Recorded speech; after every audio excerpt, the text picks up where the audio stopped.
Hai Moms, apa kabarnya hari ini? Kabar saya baik, semoga Mom juga ya. Nah Moms, pada video kali ini saya akan bercerita mengenai pengalaman saya yang akan saya rangkum dalam video kesalahan ibu muda dalam memberikan empati. Jangan skip videonya ya.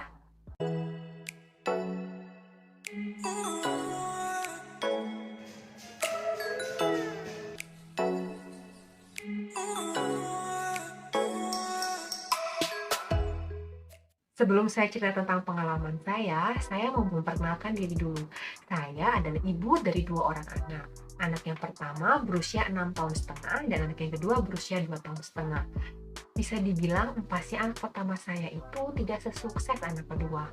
Anak saya yang pertama itu bisa dibilang dulu itu kurus, kemudian juga pernah mengalami GTM dan berat badan yang berat. Nah, setelah anak kedua, saya banyak lagi belajar dari berbagai macam sumber, dan saya tidak mau melakukan kesalahan yang sama. Pasti Mam juga kan? Kesalahan saya yang pertama waktu itu adalah terlalu perfeksionis. Siapa sih yang nggak mau memberikan sesuatu yang sempurna buat anaknya, yang terbaik buat anaknya? Pengalaman saya dulu, Mam, saya itu anti yang namanya makanan fortifikasi atau yang kita kenal dengan empasi instan atau empasi pabrikan. Karena menurut saya dulu empasi pabrikan itu sama seperti makanan pabrikan lainnya di mana dia punya yang namanya zat pengawet, kemudian pewarna makanan, dan tambahan gula buatan. Dan tahukah Mam, ternyata itu adalah anggapan yang salah. Nah, empasi pabrikan atau fortifikasi itu sudah diatur dalam Standar Nasional Indonesia SNI nomor 017111120005 yang mengatur makanan pendamping air susu ibu.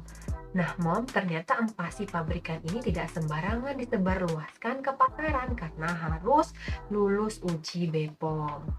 Nah, untuk mendapatkan izin BPOM ini, makanan empasi tersebut tidak boleh mengandung yang namanya pengawet, pemanis buatan, dan pewarna sintetik. Karena kalau tidak, dia tidak akan lulus uji BPOM. Nah, kemudian segala sesuatu yang ada di kandungan empasi komersial ini diatur oleh standar yang mengacu aturan WHO atau kodek. Nah, seperti karbohidrat, protein, lemak, sampai mikronutriennya. Adapun perasa dan pewarna yang ada di dalam empasi fortifikasi ini adalah harus dari bahan alami. Nah, setelah saya tahu, saya tidak takut lagi memberikan makanan empasi fortifikasi ke anak saya yang kedua. Jadi, Mam, sekarang nggak perlu takut lagi ya. Nah, kemudian kesalahan selanjutnya adalah saya terlalu perfeksionis tidak memberikan gula dan garam sampai usia 1 tahun. Alasannya sederhana aja sih, Mam. Katanya gula dan garam itu memperberat kerja ginjal. Tapi ternyata pemberian gula dan garam itu diperbolehkan loh, Mam, asal tidak berlebihan. Karena sebenarnya pemberian gula dan garam itu meningkatkan minat makan anak.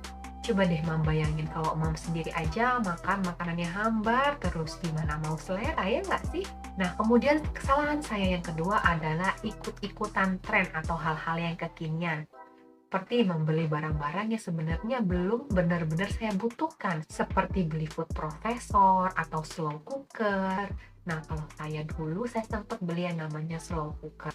Tapi ternyata cuma dipakai 2 bulan aja. Pengalaman saya sih, slow cooker itu memang sangat membantu buat mom yang bekerja. Jadi misalkan nih, mom bangun jam 3 subuh, kemudian menyiapkan bahan-bahan empasi, mom tinggal cemplung-cemplung aja, nanti jam 6 pagi sudah matang gitu deh. Nah, kemudian kesalahan selanjutnya adalah ikut-ikutan tren membeli bahan makanan organik seperti beras organik, sayuran organik. Sebenarnya sah-sah aja ya mau membeli bahan-bahan organik, tapi juga harus disesuaikan dengan budget, jangan sampai memaksakan diri untuk beli yang organik.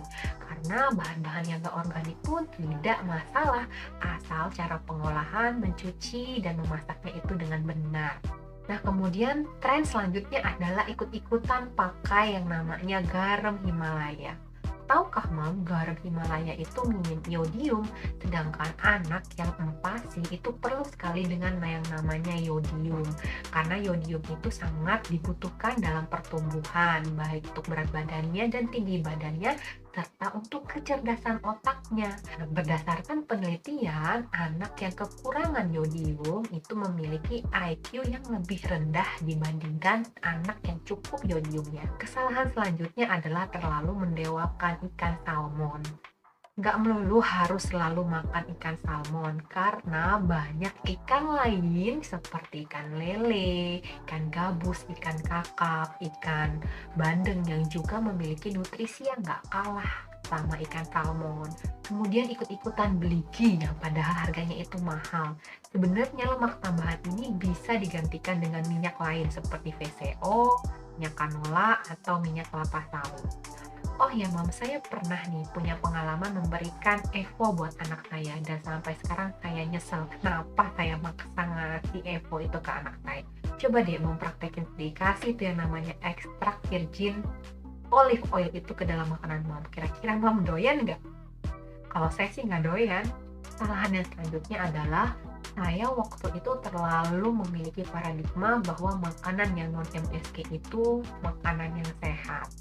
Padahal tahu nggak sih Mam, bahkan di ASI pun itu mengandung MSG loh, makanya bayi suka sama yang namanya ASI. Jadi sebenarnya MSG itu boleh-boleh aja digunain asal tidak berlebihan.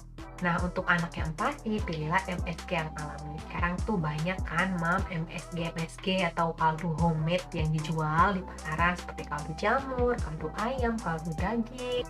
Nah, kesalahan selanjutnya adalah walaupun saya tidak melakukan itu, tapi banyak teman saya yang melakukan itu Mam, yaitu memberi anaknya chia seed. Nah, chia seed ini sebenarnya bagus Mam buat kita yang sudah dewasa untuk diet. Tapi kalau untuk anak yang empasi, chia seed ini terlalu mengandung banyak serat.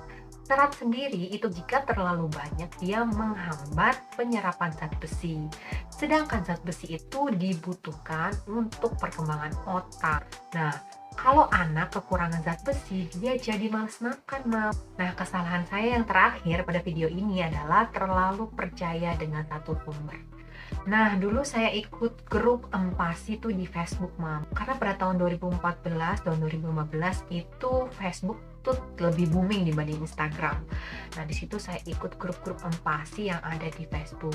Di grup tersebut menyarankan untuk empasi tunggal. Jadi menu tunggal gitu mau selama 14 hari. Seperti pure buah, pure sayur, dan pure karbo dan lain-lain seperti itulah ya. Dan ternyata itulah yang membuat BB anak saya susah naiknya.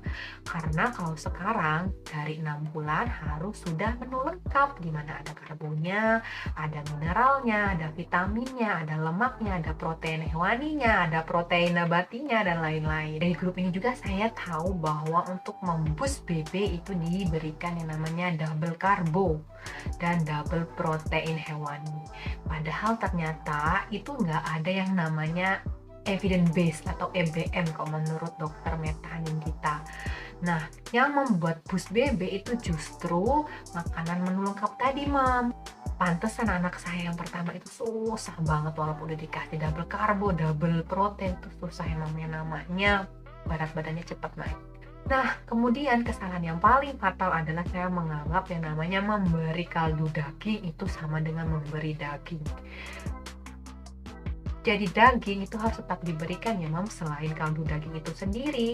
Karena kandungan zat besi pada daging itu adalah salah satu yang tertinggi dan membuat berat badan cepat banget naiknya. Oke Mam, sampai di sini dulu video saya. Semoga Mam bisa mengambil hikmahnya, bisa mendapatkan ilmunya, dan jangan sampai melakukan kesalahan-kesalahan yang pernah saya lakukan tadi. Sampai di sini dulu. Apabila Mam suka dengan video saya, jangan lupa like dan subscribe. Dadah!